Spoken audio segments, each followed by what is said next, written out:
Video lecture में हम discuss करेंगे RBI, that is reserve bank of India.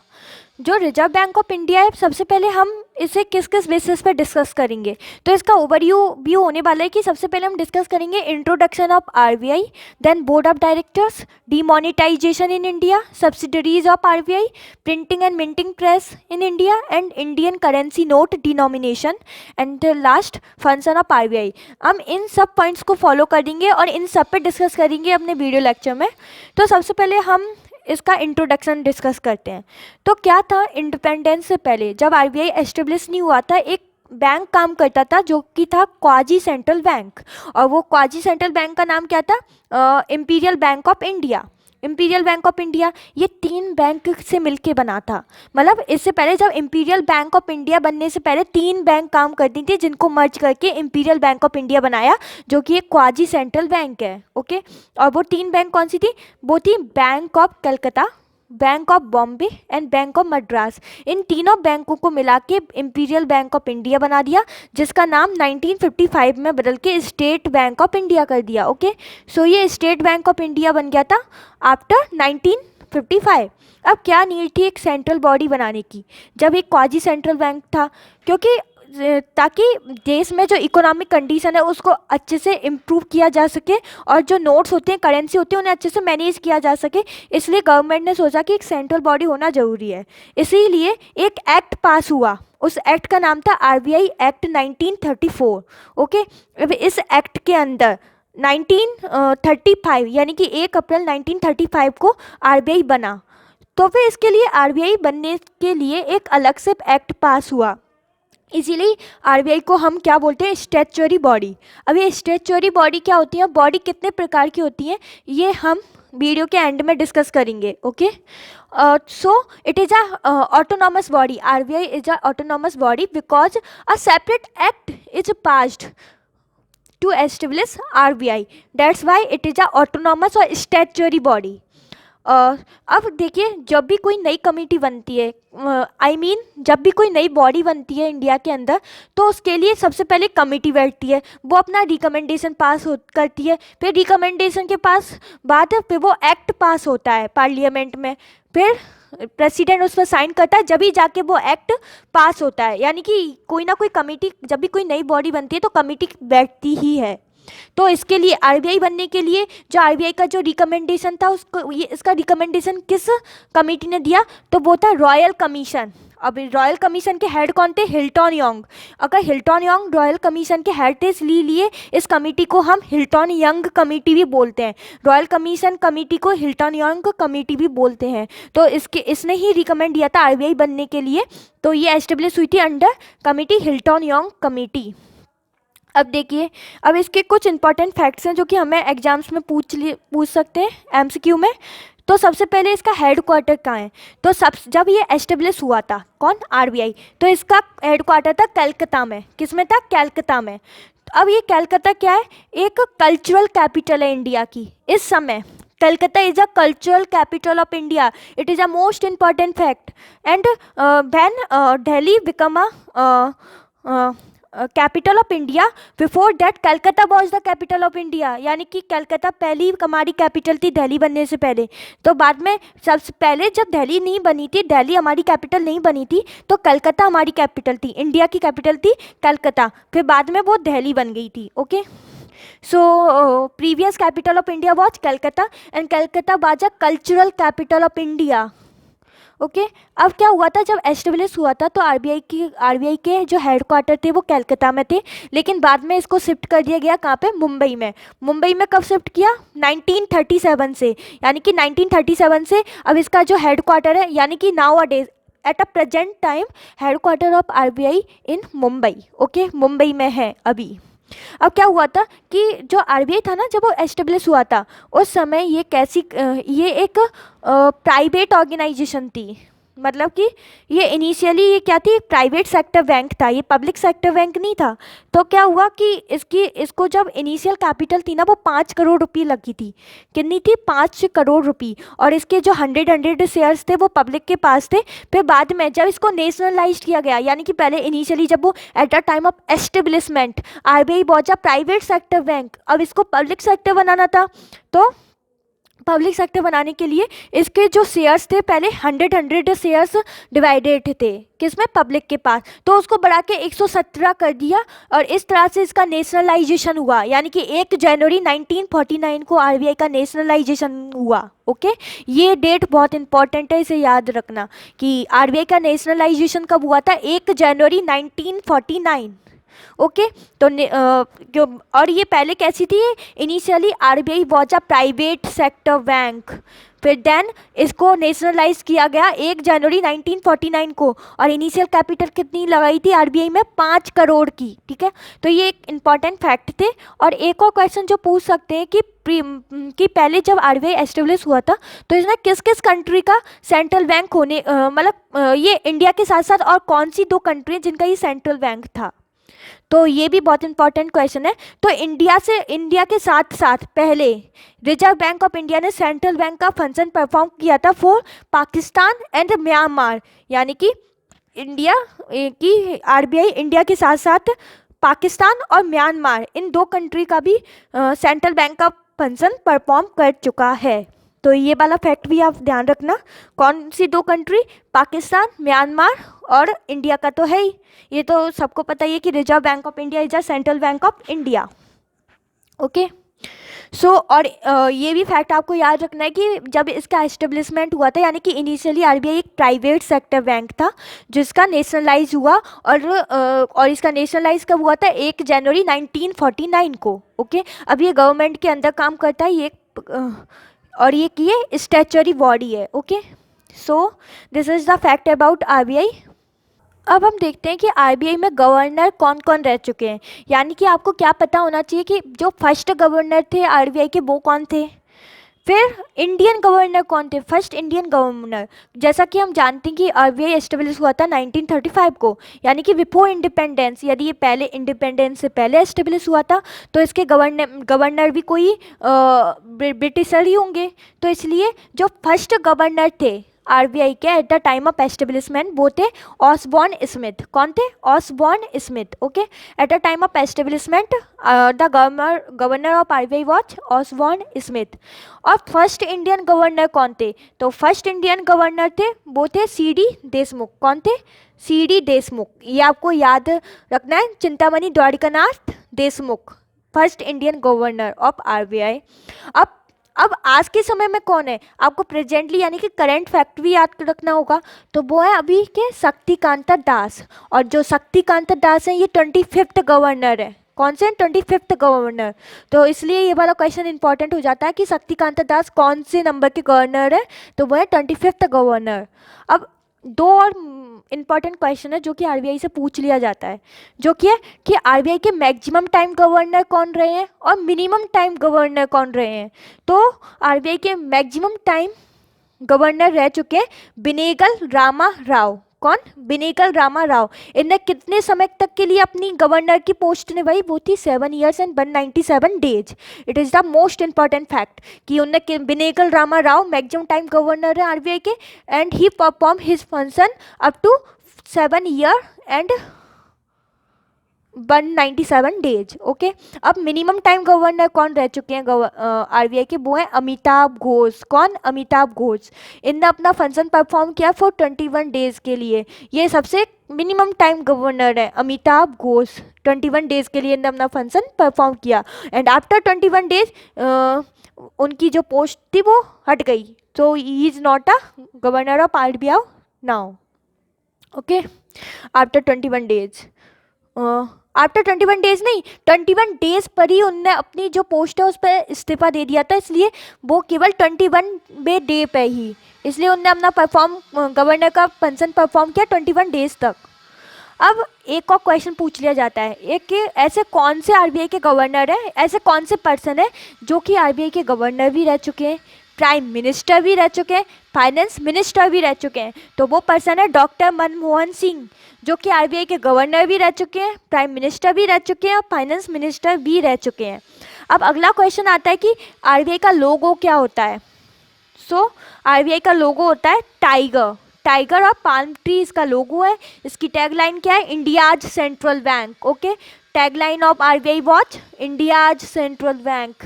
अब एक और क्वेश्चन पूछ लेते हैं कि फर्स्ट फीमेल डिप्यूटी गवर्नर कौन है। अब ये क्यों नहीं पूछा कि फर्स्ट फीमेल गवर्नर कौन है, क्योंकि आरबीआई में अभी तक टिल नाउ एक भी फीमेल गवर्नर नहीं है। डेप्यूटी गवर्नर तो बनी है लेकिन गवर्नर कोई नहीं बना है, फीमेल में से एक भी गवर्नर नहीं बना है। इसलिए आपसे क्वेश्चन पूछा जा सकता है कि फर्स्ट फीमेल डेप्यूटी गवर्नर कौन रह चुकी हैं, तो वो रह चुकी हैं KJ Udeshi is the first female deputy governor of RBI. Okay, RBI की कोई फीमेल गवर्नर नहीं रह चुकी है लेकिन डेप्यूटी गवर्नर रह चुकी हैं। ओके, सो ये हमने पढ़ा इंट्रोडक्शन अबाउट आरबीआई। अब आरबीआई के बोर्ड ऑफ डायरेक्टर्स में कितने मेंबर्स होते हैं, अब हम डिस्कस करेंगे board of directors. So board of directors, RBI के बोर्ड ऑफ डायरेक्टर्स में 21 मेंबर्स होते हैं। उनमें से जो गवर्नर होता है वो एक होता है, डेप्यूटी गवर्नर होते हैं वो होते हैं 4 होते हैं, और members of government of India से जो मेंबर्स आते हैं वो 10 आते हैं, और फाइनेंस मिनिस्ट्री के जो मेंबर्स होते हैं वो 2 होते हैं। उनमें से एक होता है फाइनेंस सेक्रेटरी और एक होता है रेवेन्यू सेक्रेटरी। ओके, और members of local office of RBI से 4 होते हैं। अब ये 4 लोकल ऑफिसेज कहाँ कहाँ पर हैं आरबीआई के, तो पहला है दिल्ली, दूसरा है मुंबई, तीसरा है कलकत्ता, चौथा है चेन्नई। तो ये है 4 जगह पे लोकल ऑफिस है आरबीआई के। ओके, अब 4 डेप्यूटी गवर्नर कौन कौन है अभी के समय रिसेंटली है, वो है M K Jain, Michael Patra, BP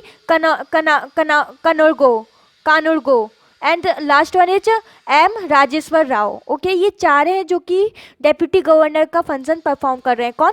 M K Jain, Michael Patra, VP Kanungo, M Rajeshwar Rao. Okay, अब जो पहला नोट था, अब इंडिया में जो पहला नोट था वो ऐसा कौन सा नोट था जो कि सबसे पहले प्रिंट हुआ था, तो वो नोट था 5 रुपी नोट, जो कि आरबीआई ने सबसे पहले फर्स्ट टाइम आरबीआई ने जो प्रिंट किया था वो नोट था 5 रुपीज़ का। ओके, ये भी आपको याद रखना है कि आरबीआई के द्वारा जो पहला नोट था वो कौन सा प्रिंट हुआ था, वो था 5 रुपी नोट। ओके, अब आते हैं हम नेक्स्ट टॉपिक पर, डीमोनेटाइजेशन इन इंडिया। अब इंडिया में जो डीमोनेटाइजेशन है वो 3 बार हो चुका है। ओके, कितनी बार हो चुका है? 3 बार हो चुका है। ये मैंने अपनी कम्युनिटी पोस्ट में भी पूछा था कि इंडिया में डीमोनेटाइजेशन कितनी बार हो चुका है, तो वो 3 बार हो चुका है। जो पहला वाला हुआ था वो हुआ था 1946, जब आरबीआई के गवर्नर कौन थे? सीडी देशमुख। कौन थे? सीडी देशमुख। अरे हाँ, एक और क्वेश्चन आता है कि जो ये 5 रुपी का नोट है जो कि आरबीआई ने सबसे पहली बार प्रिंट किया था, तो इसके ऊपर साइन किस गवर्नर थे?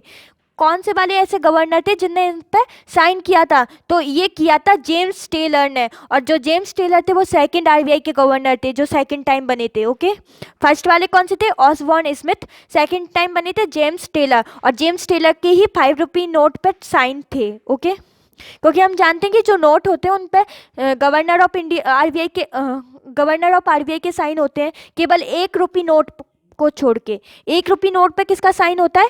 1 रुपी नोट पे साइन होते हैं, गवर्नमेंट ऑफ इंडिया छापती है 1 रुपी का नोट, और उस पर साइन होते हैं फाइनेंस सेक्रेटरी के। ओके,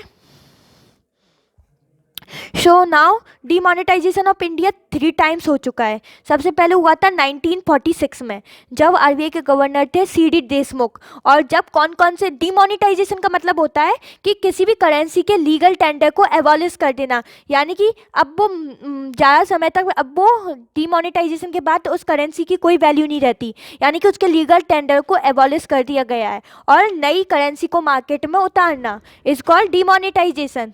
आई होप कि आप समझ गए होंगे डीमोनेटाइजेशन का मतलब। तो पहली बार डीमोनेटाइजेशन हुआ था 1946 में, जब आरबीआई के गवर्नर थे सीडी देशमुख, और जब कौन कौन से ऐसे नोट थे, ऐसी करेंसी थी जिसका लीगल टेंडर एबॉलिश किया था, वो था 1000 का रुपये का नोट और 10,000 रुपये का नोट। फिर 1978 के समय आरबीआई के गवर्नर थे आईजी पटेल, और जब एबॉलिश किया गया था 1000 का नोट, 5000 का और 10,000 का। ये नोट की वैल्यू आपको याद रखनी है, कौन कौन से नोट की लीगल टेंडर एबॉलिश किया था 1978 में, 1946 में और 2016 में। आई नो 2016 का तो हम सबको पता है क्योंकि हम सब पैदा हो चुके हैं 2016 में। तो फिर 2016 में उर्जित पटेल थे आरबीआई के गवर्नर, और 500 और 1000 रुपये का नोट एबॉलिश हुआ था, मतलब इनका लीगल टेंडर एबॉलिश किया गया था, और जब आरबीआई के गवर्नर थे उर्जित पटेल। ओके, अब ऐसी कितने रुपए तक की करेंसी है? मतलब मैक्सिमम डिनोमिनेशन ऑफ करेंसी कितना कर सकता है आरबीआई, यानी कितने मैक्सिमम रुपये का नोट आरबीआई छाप सकता है। डिनोमिनेशन का मतलब होता है छापना, तो वो कर सकता है 10,000 तक का, यानी कि वो मैक्सिमम 10,000 रुपये तक का नोट छाप सकता है आरबीआई। और ये वाला जो हमने डिस्कस किया था कि जो पहला जो नोट था प्रिंट किया था आरबीआई ने, दैट इज़ 5 रुपये नोट, उस पर साइन थे जेम्स टेलर के, जो कि सेकंड आरबीआई के गवर्नर रह चुके हैं। ओके, देखिए जो फाइनेंशियल ईयर होता है ना आरबीआई का, जैसे कि जो हमारे मोस्ट ऑफ बैंक होते हैं उनका फाइनेंशियल ईयर होता है 1 अप्रैल से शुरू होता है 31 मार्च तक, 31 मार्च तक। और जो आरबीआई होता है उसका फाइनेंशियल ईयर शुरू होता है 1 जुलाई से 30 जून तक। ओके, ये होता है फाइनेंशियल ईयर ऑफ आरबीआई। ये बहुत ज़्यादा क्वेश्चन पूछा जाता है, इसलिए आपको ये याद रखना है कि फाइनेंशियल ईयर ऑफ आरबीआई होता है 1 जुलाई से 30 जून तक, 1 जुलाई से 30 जून तक। ओके, अब हम डिस्कस करते हैं सब्सिडरीज ऑफ आरबीआई। सब्सिडरीज का मतलब होता है कि जो काम करती हैं, यानी कि आरबीआई के हाथ पे, यानी कि आरबीआई का जो फंक्शन परफॉर्म करती हैं। ओके, तो उनमें सबसे पहले सब्सिडरीज, जो आरबीआई की सब्सिडरीज हैं वो टोटल 4 हैं। तो सबसे पहले हम डिस्कस करते हैं उनमें से आरबीआई की कितनी सब्सिडरीज हैं, 4 सब्सिडरीज हैं। तो उनमें से सबसे पहले आती है DICGC, यानी कि इसकी फुल फॉर्म क्या है, deposit insurance and credit guarantee corporation. जो ये deposit insurance credit guarantee corporation है ना, ये इंश्योरेंस फैसिलिटी प्रोवाइड करती है किसी भी बैंक के अकाउंट पे। ठीक है, DICGC का फंक्शन क्या होता है, ये इंश्योरेंस फैसिलिटी प्रोवाइड करती है जो बैंक में जो अकाउंट होते हैं ना उन पे, यानी कि मान लीजिए कोई बैंक है वो डूब गया, तो उनके अंदर जो अकाउंट में जो रुपए पड़े वो भी डूब जाएंगे। तो इसीलिए ये मिनिमम से मिनिमम मतलब मैक्सिमम ये 5 लाख तक की इंश्योरेंस प्रोवाइड करता है। यानी कि कोई बैंक अकाउंट है उसमें रुपए पड़े हैं 10 लाख, तो जो बैंक अकाउंट बैंक होल्डर है, तो बैंक अकाउंट होल्डर है उसको 5 लाख रुपए तो ये दे ही देगा, यानी कि उसकी इतनी गारंटी है कि उसके 5 लाख रुपए उस बैंक अकाउंट में सेव हैं उस होल्डर के। अब मान लीजिए किसी ने 1 करोड़ रुपए जमा कर रखे हैं, तो उसको भी 5 ही लाख ही रुपए मिलेंगे अपने अकाउंट पे। ये नहीं है कि अगर किसी ने 1 करोड़ के रख रखे हैं या पे जमा करें तो उनको ज़्यादा इंश्योरेंस मिलेगी। Insurance maximum to maximum 5 lakh तक मिलेगी। ओके, तो ये याद रखना, deposit insurance and credit guarantee corporation bank account पर इंश्योरेंस प्रोवाइड करती है ताकि हमारा जो पैसा है वो सेव रहे, 5 लाख तक का रुपया सेव रहे। अब ये जो DICGC है ना, ये एस्टेब्लिश हुआ था DICGC एक्ट 1961, इसके लिए भी एक अलग से एक्ट बना था। और फिर ये एक्ट पास हुआ था, DICGC एक्ट 1961 में पास हुआ था। और ये फिर ये बनी कब ये बॉडी, 15 जुलाई 1978। अब इसका हेडक्वार्टर कहाँ है, मुंबई में। और ये क्या करता है, इंश्योरेंस फैसिलिटी प्रोवाइड करता है बैंक अकाउंट को अप टू 5 लाख रुपये। यदि ये इंश्योरेंस है तो इसका प्रीमियम भी भरना होगा। अब ये कॉस्ट ऑफ प्रीमियम कौन होल्ड करता है, तो आपको बताना है कि ये बैंक होल्ड करती है या फिर ये अकाउंट होल्डर होल्ड करता है या फिर गवर्नमेंट ऑफ इंडिया होल्ड करती है। तो कौन करता है ये प्रीमियम की कॉस्ट, जैसे कि हम बाइक लेने गए तो हमने उस पर इंश्योरेंस कराई, तो उसका प्रीमियम तो हम ही पे करेंगे ना। तो इसमें कौन करता है, तो इसमें करता है बैंक। यानी कि प्रीमियम की जो कॉस्ट होती है वो कौन होल्ड करता है, कौन बियर करता है, वो बैंक करता है। यानी कि बैंक ही इसका प्रीमियम भरता है DICGC का। तो ये फैक्ट भी आपको याद रखना है। सो premium is paid by bank itself. अब दूसरी सब्सिडरी आती है BRBNMPL, यानी कि भारतीय रिजर्व बैंक नोट मुद्रण प्राइवेट लिमिटेड, भारतीय रिजर्व बैंक नोट मुद्रण प्राइवेट लिमिटेड। तो फिर ये क्या है, ये प्रिंट करती है नोट को। ये एक प्रिंटिंग प्रेस है, इसके अंदर प्रिंटिंग प्रेस काम करती है जिसके जो कि नोट को क्या करती है, प्रिंट करती है। एक होती है प्रिंटिंग प्रेस और एक होती है मिंटिंग प्रेस। नोट छापने की, जहाँ पे नोट छपते हैं उसको हम बोलते हैं प्रिंटिंग प्रेस, और जहाँ पे कॉइन्स बनते हैं, कॉइन्स छपते हैं या कॉइन्स निकलते हैं, बनते हैं, उनको हम बोलते हैं मिंटिंग प्रेस। ओके, अब ये एस्टेब्लिश हुआ था इन 3 फरवरी 1995 में और इसके हेडक्वार्टर है बेंगलुरु में। और इसकी 2 प्रिंटिंग प्रेस है, BRBNMPL की 2 प्रिंटिंग प्रेस है, ये आपको याद रखनी है। पहली है मैसूर में जो कि कर्नाटका में आता है, दूसरी है सालवानी में जो कि वेस्ट बंगाल में आती है। तो ये 2 प्रिंटिंग प्रेस है किसकी, BRBNMPL की। अब अगली सब्सिडरीज आती है रेविट। अब रेबिट क्यों आया, क्योंकि हम जानते हैं कि कंट्री में इंफॉर्मेशन टेक्नोलॉजी की जो डेवलपमेंट है वो बहुत तेज़ी से हो रहा था। तो फिर ये ज़रूरत थी कि रिजर्व बैंक ऑफ इंडिया में भी इंफॉर्मेशन टेक्नोलॉजी का यूज हो, उनका भी जो एडवांटेजेस है इंफॉर्मेशन टेक्नोलॉजी के वो आरबीआई भी ले पाए। तो इसके लिए एक नई सब्सिडरी बनाई, reserve bank information technology private limited. अब ये क्या करता है, कोई भी इंफॉर्मेशन टेक्नोलॉजी से रिलेटेड या फिर साइबर सिक्योरिटी की से रिलेटेड जो भी नीड है बैंक की, रिजर्व बैंक की, वो पूरी करता है। और ये एस्टेब्लिश कब हुआ था, 2016 में रैबिट एस्टेब्लिश हुआ था। अब रैबिट के फंक्शन क्या होते हैं कि एक तो ये साइबर सिक्योरिटी और इंफॉर्मेशन टेक्नोलॉजी की नीड को फुलफिल करता है। दूसरा होता है कि cyber resilience of Indian banking को भी कंट्रोल करता है। ओके, और ये डिलीवर करता है, मैनेज करता है किसको, information technology project of RBI के को डिलीवर भी करता है और मैनेज भी करता है, और एसेस करता है आरबीआई को in performing risk based supervision of regulated entities, safeguard RBI asset by detecting and responding to cyber threat. यानी कि जो भी साइबर सिक्योरिटी से संबंधित या इंफॉर्मेशन टेक्नोलॉजी से रिलेटेड जो भी फंक्शन है वो रैबिट परफॉर्म करता है, आपको ये याद रखना है बस। और ये एस्टेब्लिश हुआ था 2016 में। अब हमारी लास्ट सब्सिडरी आती है, हमारी नहीं, आरबीआई की जो लास्ट सब्सिडरीज है वो है इप्थास। तो इसका होता है Indian financial technology and allied services. Establish हुई थी कब, 2016, 1 अप्रैल 2016 को एस्टेब्लिश हुई थी। और इसका जो वो कौन होता है, कौन चेयरमैन ऑफ इप्तास कौन होता है, जो डायरेक्टर होता है आईडीआरबीटी। आईडीआरबीटी कौन है, institute for development and research in banking technology.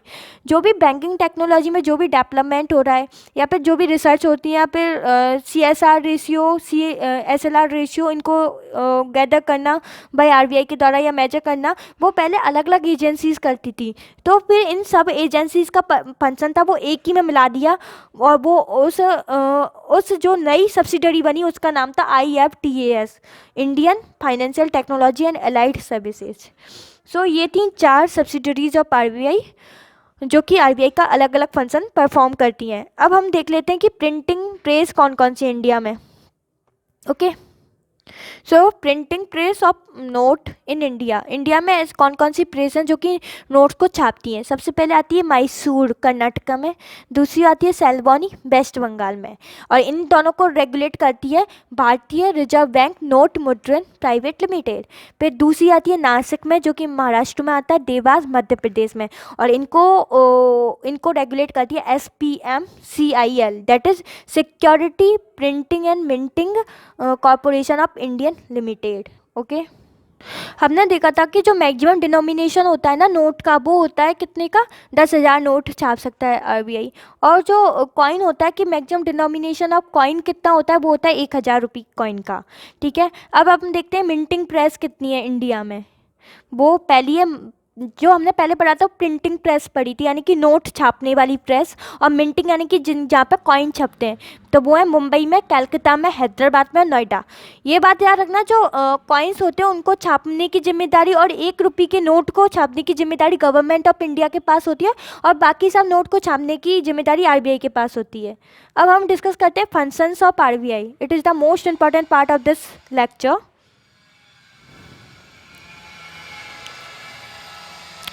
सबसे पहले आता है कि ये नई करेंसी को इशू करता है। आरबीआई क्या करता है, न्यू करेंसी को इशू करता है, और ये किस सेक्शन के अंदर आता है, आरबीआई एक्ट 1934 सेक्शन 22 के अंदर आता है। ओके, तो सबसे पहला फंक्शन आता है कि न्यू करेंसी नोट को इशू करता है, जो कि आरबीआई एक्ट 1934 के सेक्शन 22 के अंदर आता है ये वाला फंक्शन। फिर आता है ये न्यू बैंकिंग लाइसेंस को इशू करता है, यानी कि जो नए बैंक खुल रहे हैं तो उनको लाइसेंस भी कौन देगा, आरबीआई देगा। ये किस एक्ट के अंदर आता है, ये आता है बैंकिंग रेगुलेशन एक्ट 1949 के सेक्शन 22 के अंदर। और ये क्या होता है, लीडर होता है लास्ट रिसोर्ट, यानी कि मान लीजिए किसी बैंक है उसको पैसे की आवश्यकता है, तो वो सबसे पहले अपने पास वाले बैंक के पास जाएगा। जैसे कि एसबीआई को आवश्यकता है पैसों की, तो वो कैनरा बैंक से के पास जाएगा पहले, और यदि उसकी डिमांड पूरी नहीं हो पाती, पैसे की नीड पूरी नहीं हो पाती, जब वो फादर के पास जाएगा, यानी कि आरबीआई के पास जाएगा। जैसे कि हमको यदि पैसे की नीड होती है तो हम ये नहीं है कि डायरेक्टली हमने फादर से मांग लें, सबसे पहले हम अपने फ्रेंड से मांगेंगे, फिर फादर के पास जाएंगे। तो इसी तरह से जो बैंक होते हैं वो अगर उनको पैसे की नीड है तो फिर वो आपस के बैंक से मांगेंगे, फिर बाद में यदि उनसे उनकी नीड फुलफिल नहीं होती तो फिर वो आरबीआई के पास जाएंगे। फिर अगला आता है वेज एंड मीन्स एडवांस। फिर और ये मतलब कि तरीका बताता है कि किस तरह से लोन देना है। To review monetary policy. अब देखिए इंडिया में जो पॉलिसी होती है वो दो तरह की होती हैं। पहली होती है मॉनेटरी पॉलिसी और दूसरी होती है फिस्कल पॉलिसी। जो मॉनेटरी पॉलिसी है ये आरबीआई बनाता है, फिस्कल पॉलिसी है वो गवर्नमेंट ऑफ इंडिया बनाती है। ओके, फिर अगला आता है फिस्कल पॉलिसी में बजट डिसाइड होते हैं, मॉनेटरी पॉलिसी में इन्फ्लेशन वगैरह को देखते हुए नई नई पॉलिसीज आती हैं उनको इन्फ्लेशन की रेट को कंट्रोल करने के लिए। फिर अगला आता है to regulate forex reserve. Forex का मतलब होता है फॉरेन एक्सचेंज, उनको भी जो फॉरेन एक्सचेंज करेंसी होती है ना उसको भी ये रेगुलेट करता है। तो ये थे functions of RBI. I hope you understand this lecture and this topic RBI. हमने स्टार्टिंग में बात की थी कि तीन तरह की बॉडी होती हैं, तो वो तीन तरह की बॉडी कौन कौन सी होती है अभी मैं आपको बता देती हूँ। सो इंडिया में जो बॉडीज होती हैं वो तीन तरह की होती हैं। कितनी? तीन तरह की। सबसे पहले आती है कॉन्स्टिट्यूशनल बॉडी। कौन सी? Constitutional body. फिर दूसरी आती है नॉन कॉन्स्टिट्यूशनल बॉडी। कौन सी आती है? Non constitutional body. फिर तीसरी आती है स्टैच्यूटरी बॉडी। अब ये स्टैच्यूटरी बॉडी आती है, तो सबसे पहले कॉन्स्टिट्यूशनल बॉडी आती है, ऐसी बॉडी जो कि इंडिया के कॉन्स्टिट्यूशन के हिसाब से बनी है, यानी कि उनके लिए अलग से एक कॉन्स्टिट्यूशन पास हुआ है, उस पर ये काम करती है, तो उसको हम बोलते हैं कॉन्स्टिट्यूशनल बॉडी। जैसे कि इलेक्शन कमीशन, इसका अलग से कॉन्स्टिट्यूशन है ना इंडिया में। और फिर दूसरी आती है फिस्कल कमीशन। तो ये हो गए ये ऐसी बॉडी जिनके ऊपर कॉन्स्टिट्यूशन बना होता है। फिर दूसरी आती है non constitutional body. Non constitutional body ऐसी होती हैं जिन्हें हम एबॉलिश कर सकते हैं, जिन्हें हम चेंज कर सकते हैं, जिन्हें हम हटा सकते हैं या नहीं बना सकते हैं, ऐसी होती है नॉन कॉन्स्टिट्यूशनल बॉडी, यानी कि उनके ऊपर कोई कॉन्स्टिट्यूशन नहीं है इंडियन के संविधान में, इंडियन कॉन्स्टिट्यूशनल में जिनके ऊपर कोई कॉन्स्टिट्यूशन नहीं है। This type of agency is called non constitutional agency. Like planning commission को बदल के हमने नीति आयोग ले लिया है, गवर्नमेंट नीति आयोग आ गया प्लानिंग कमीशन के प्लेस पे, तो वो हो गई नॉन कॉन्स्टिट्यूशनल बॉडी। और तीसरी होती है स्टैच्यूटरी बॉडी। स्टैच्यूटरी बॉडी होती है कि ऐसी बॉडी जिनके ऊपर एक एक्ट पास होता है, जैसे कि आरबीआई, उस पर कौन सा एक्ट पास हुआ है? RBI act 1934।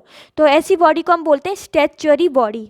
I hope you understand whole the lecture. So in our next lecture we will going to discuss about NABARD.